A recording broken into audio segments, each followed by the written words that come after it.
hit you with a mountain of data about what happens under the hood, and now we'll take a little bit of a detour through libraries that help make that easier. They just do a lot of this work for you. Right?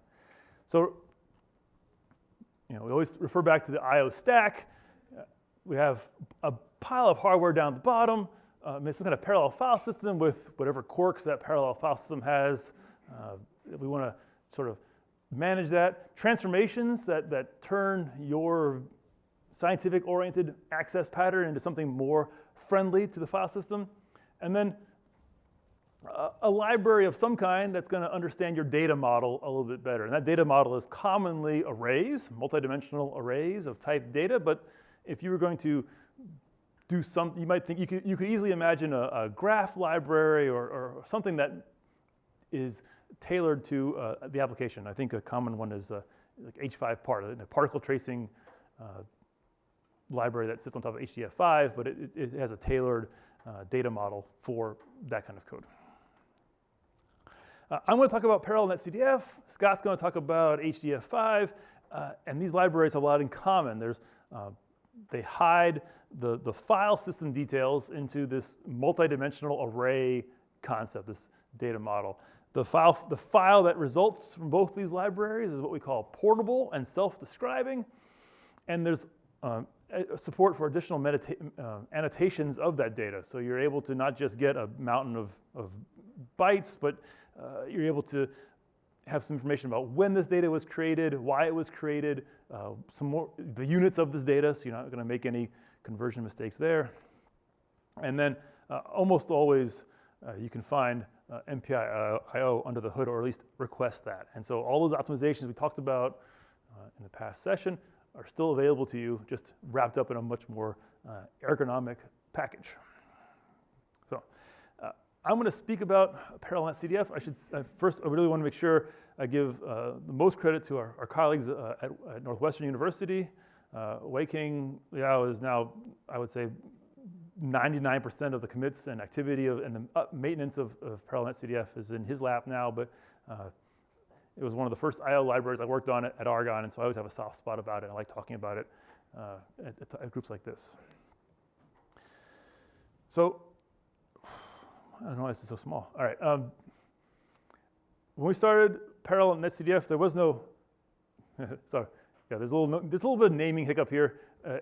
We call it parallel NetCDF or PNetCDF because when we started, there was just NetCDF, a file format and a library defined by the Unidata folks, and it's very popular in the climate domains.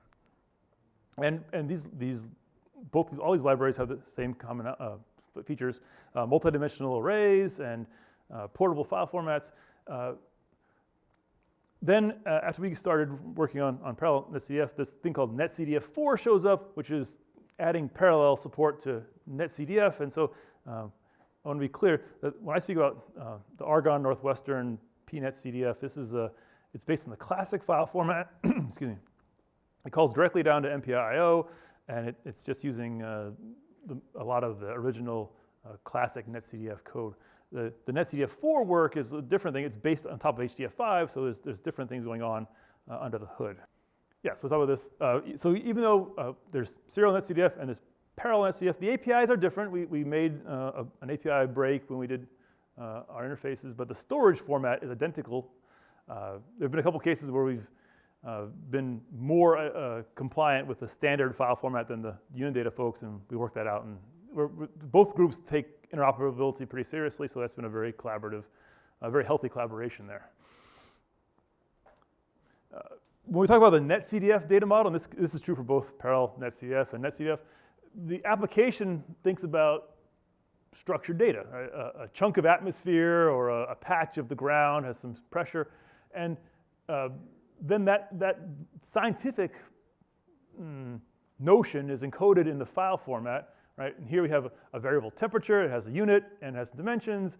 There's a little bit of file system specific information here, the offset in the file, but that's hidden from the user. The user doesn't know that at all. It's entirely encoded and used by the library.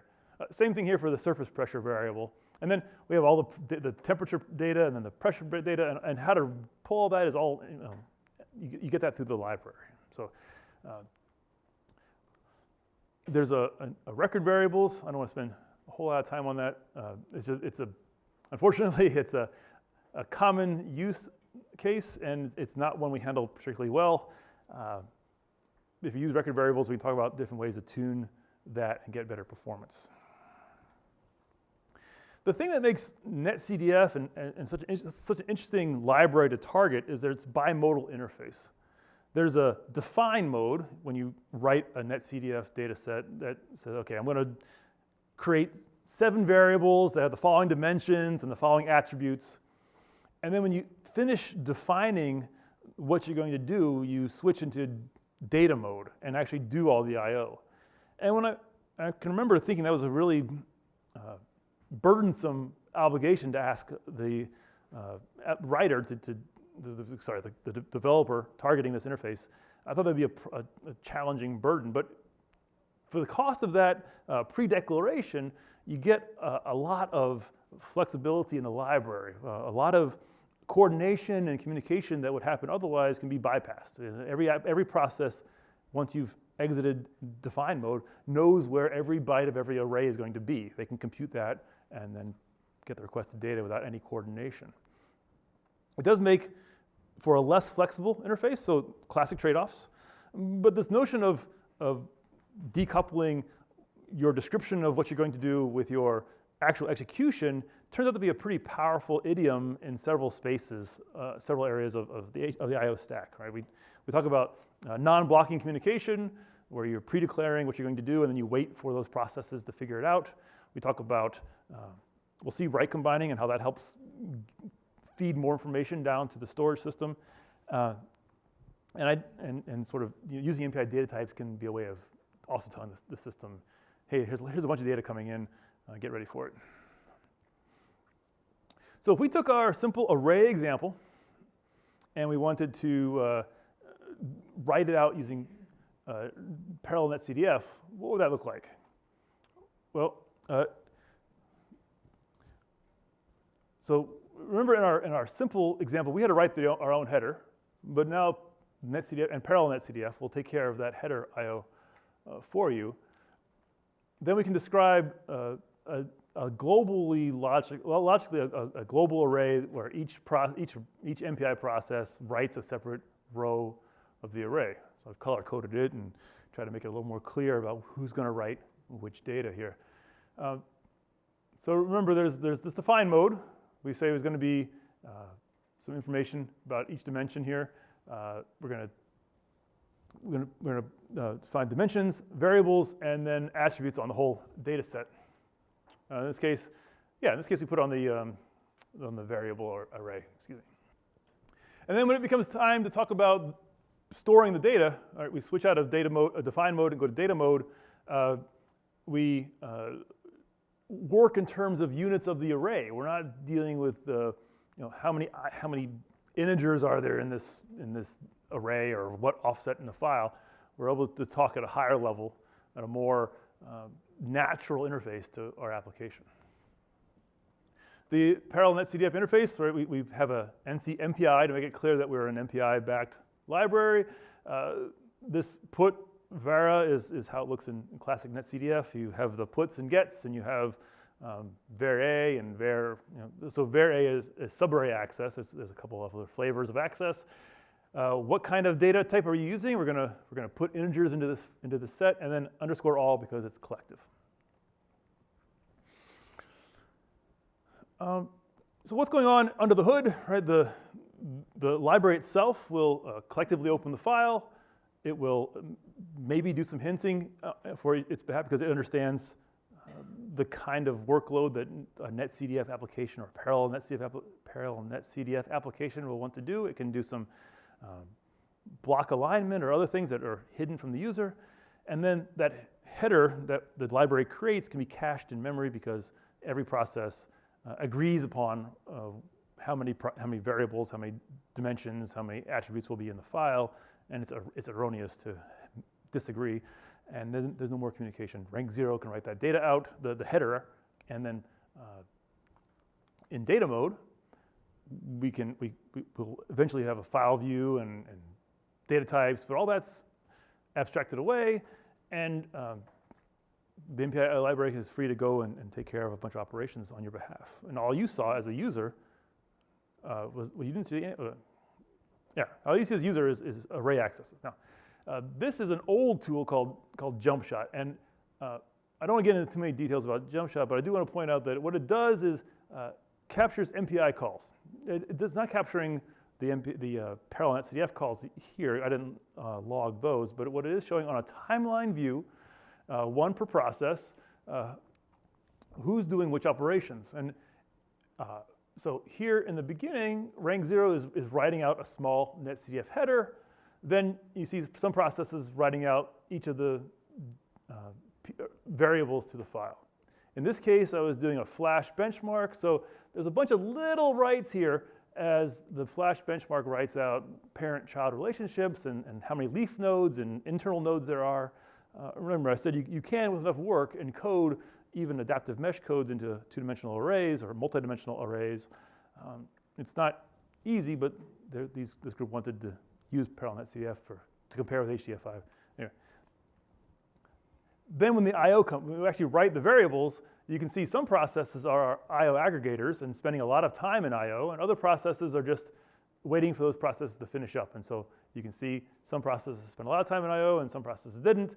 And in this case, it was an old machine that had 4 processing elements per node, and so one process is going to be the designated aggregator. And then we close the file, and there's not much else going on here. You don't see a lot of communication going on in here. You don't see a lot of updates of the data structures, internal structures. So when you look at a Darshan report for a parallel NetCDF code, you might find a few different numbers of operations. You'll see a surprise. You'll see an independent write for the header. You might see, as we saw with that IOR benchmark, a weird number of POSIX calls for your I/O calls. But you'll probably see one collective call for each variable. So I want to talk about reading. I want to talk about a little bit different workload for parallel NetCDF. The cosmology code hack has been a great collaborator, and this is a fun example because what they're trying to do is, well, they're trying to model the entire universe, right? The 35 billion particles of the galaxies and the dark matter interactions or whatever's going on in here. It's a lot of particles, and that doesn't seem like it might be a natural fit for a multidimensional array access. But what they're trying to do, so their main concerns in the hack code is again, capturing the state because they run for a long time on a large amount of the machine.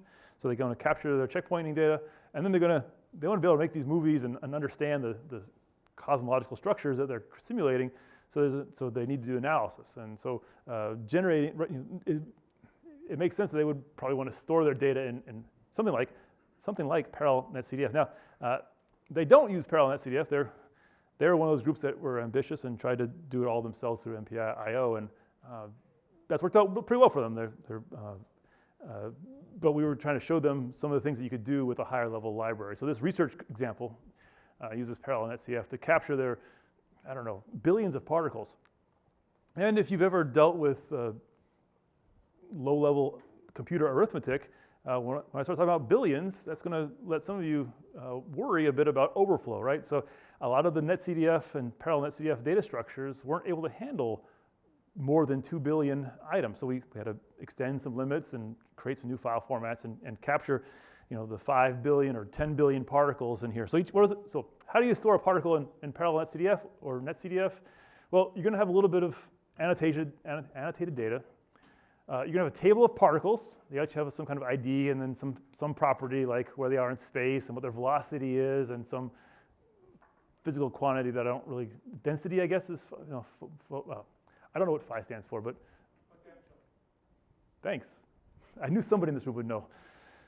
So you're capturing all that information, storing in a table, and then you have a block which is saying, look, who's in my area of interest, and so there's a geometrical bound of that block, and how many particles are going to be in this block. And so there's a couple of different tables that are referring on. Again, not a natural fit for a multidimensional array language, but definitely possible. And we see the same approach in the Moab mesh database library as well.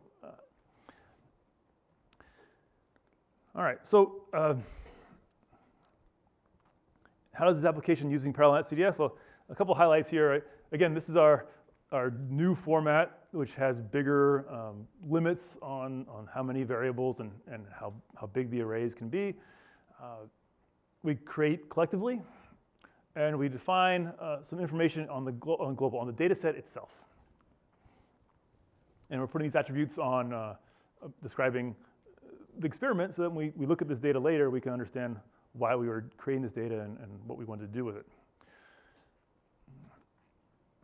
And then as we define the variables here, we've got a name that has a meaning for this application. We define the dimensions, associate dimensions with the variables, and then once you do all that, we're able to write all those out as it makes sense to do so. What does the data look like here, writing that data? This is a case where, because it's a particle code and particles move and vibrate throughout space, sometimes processes have lots of particles, sometimes processes have no or a few particles. MPI XScan can help make sure we sort out who has what and do that in an efficient manner. This is a collective call, which then tells us, where should we be in this array, and then we can collectively write it all out and get good performance. So we've done all this writing in different ways, and sometimes it's complicated. To read the data, what are you going to do here? Well, I can, if you use a small enough font, squeeze a NetCDF reader into one screen of text. This is going to be hard to read for those in the back, so I'll walk through the highlights of this part. We have this example in the if you want to see, this example is in the parallel NetCDF tutorial. Here's highlights. Once we open the file, in this case we're reading, so we don't need to worry about creating the file, it already exists. We then inquire about the file. So we're able to take a data set, and now, in some cases you have what's called a convention, and you know what's going to be in the file, and you can jump right into reading the variables. But in this example, we can assume we know nothing about the file. We'll just look at all the different facilities we have for using this self-describing file format to tell us what's in there.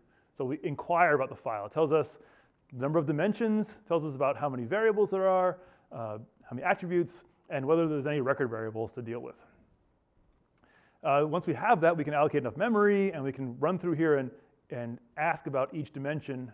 How big are you in X, Y, and Z, or W, or however many dimensions there are. Then we can ask about all the variables, and each variable will tell us I'm the seventh variable, and my dimensions look like, and the variables associated with me are the 7th, 9th, and 15th dimension defined earlier. Right? So the association can be made, and then you can talk about the name of the variable and how big it is, and you're able to say a little something about the file. Now, of course, a full reader would be a little more detailed. It might dump out the data itself, and there are utilities that do this for you. One of the reasons we like these high-level file formats is that I can use a H5 dump or a NC dump and look at these files and see, oh yeah, this looks right. This is what I expected. We're running a little short on time, so let me get to the good stuff here. One of the things we were able to do in parallel NetCDF, because it was a sort of a research project, and we could take some liberties with the library and try things out. This write combining, well, I guess we should call it an operation combining optimization. Consider a case of writing two variables to a data store, the purple and the gold. We're able to use what we call the non-blocking, or the interfaces to the library. And I want to be clear, it's non-blocking, but it doesn't mean asynchronous. It means we're going to describe the amount of data we're writing out, and then wait for it all to finish in the green line here, this third line of the code. And again, by doing that, same theme throughout the day, We've given more information to the library. The library can stitch these operations together and then execute a larger I/O operation in a single call. There's two advantages to this. One, as I mentioned, the larger amount of data per I/O call, but also maybe you don't have a natural place to do collective I/O in your call. A classic example would be like a tree traversal, where you're running up and down the tree, and maybe you have 6 nodes in your tree and another process has 6,000 nodes. When do you wait to do the collective write of that tree? Well, you can do that here. I want to read this node and that node and that node. Now go do it. And then the library will collectively either read or write those informations for you. Our friends at the Flash group were happy to try this out. Flash is an astrophysics code. It's modeling supernovas. And the supernova side I'm not so familiar with, but I am familiar with how to store their data structures efficiently in storage. They're trying to avoid the ghost cells. They want to capture all the different wavefronts and physics that's going on inside of this code. They were almost always the first application to run on a lot of these machines. So one, they want to be really scalable. Two, they want to make sure they can checkpoint, because when you're an early user, you often run into problems. But also they're going to run on these machines and then analyze it somewhere else. So the checkpoint data has to be portable. They typically use parallel HDF5, but for this experiment, they were trying parallel NetCDF, and they wanted to get better performance. They were down here in this red bar range as they were writing their checkpoint data out. And we pointed out, well, you could change the file format, and instead of writing out 4-dimensional variables, you could make a 5th dimension of time, and then just write everybody out at once. And that would be effective, but then by breaking the file format, they have to work with their analytics and visualization code partners and tell them, hey, we're on to a new file format, please update your tools. Another option was using this write combining optimization. And so now, instead of writing out the 27 variables one at a time, we were able to collectively describe those variables and fire it off in parallel NetCDF, and got a much better jump in performance without changing the file format. So there's an example you can work through. And, if you created 2 variables in your example code and you try to write it out, what would it look like? Well, we keep a handle to those requests in this request array. We wait for completion, and if you run this on Theta, I was a little bit surprised by the results. The counters didn't turn out as I expected. I haven't really dug into the how and the why, but there's probably some optimization going on at the MPI I/O layer that made sense for this workload that I didn't quite know about, which is great. I want that to happen. I want magic to happen behind the scenes while I carry on with my science.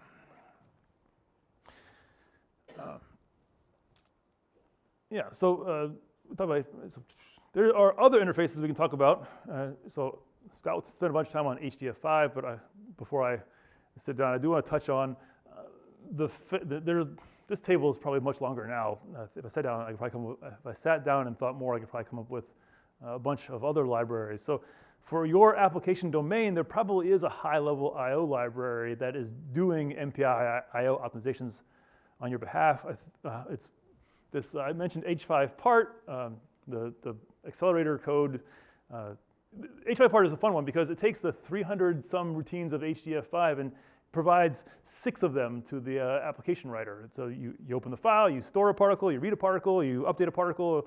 There's something else you do there, but I think that's a great example of providing just what's needed for the users.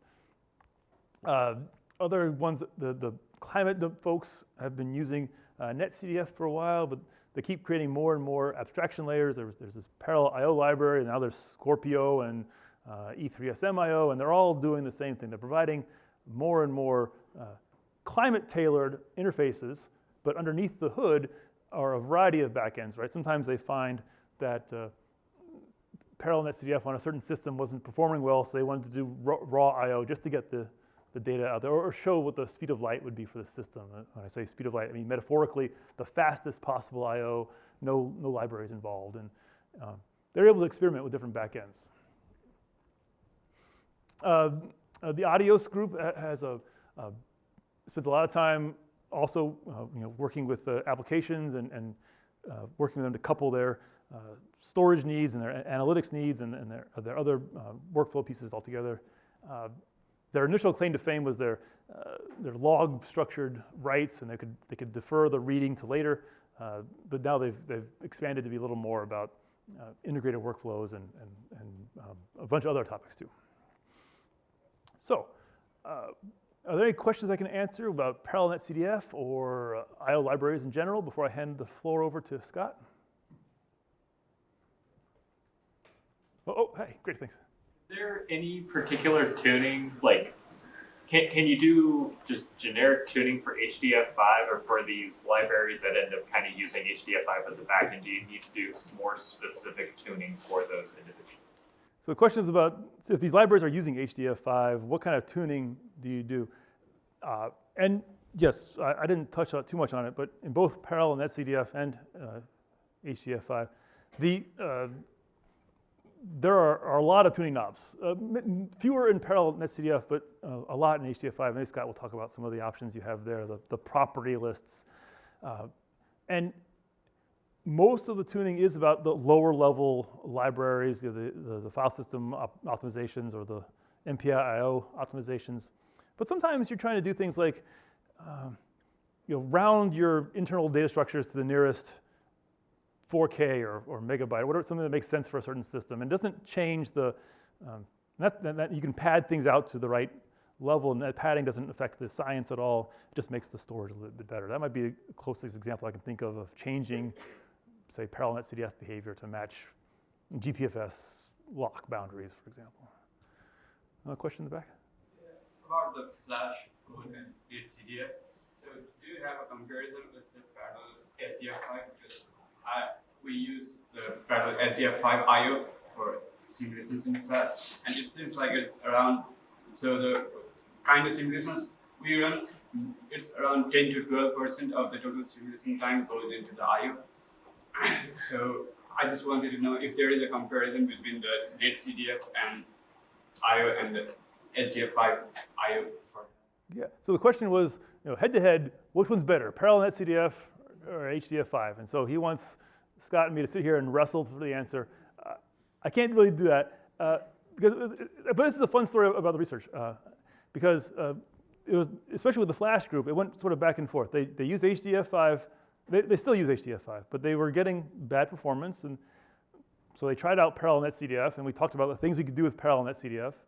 The HDF5 folks are like, well, we can do better than that, and they scrambled and made some optimizations and made things better, and then now HDF5 was outperforming parallel NetCDF, and we thought, well, if we tune this or that, we can match them. I see what they're doing. So there's a healthy back and forth between those two groups. But in the end, the size of these checkpoint data is large enough that the file format costs, and HDF5 has a little bit more expressive file format and pays it in a few updates in the indexes. But when you're dealing with multi-gigabyte I/O, those differences are kind of in the noise. And so, no, these libraries don't really offer a performance difference. In fact, the interface changes that we've shown work well in parallel NetCDF, like this multi-data set I/O, are making their way through HDF5 and will be available soonish. And so it's been really fun to see that collaboration happen. We try things out in one library and see it show up in another library. So no, I would say that the choice of library is more about what your community is using. Very few people in the climate community are using HDF5 directly, but they're all using some kind of NetCDF library. So that's going to be what you're going to use for your visuals, for your analysis and your simulation codes.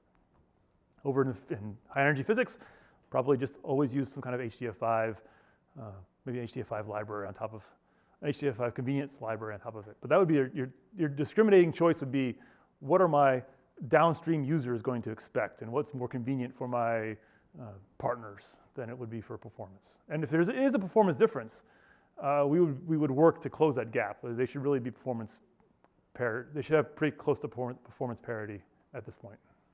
Well, thanks.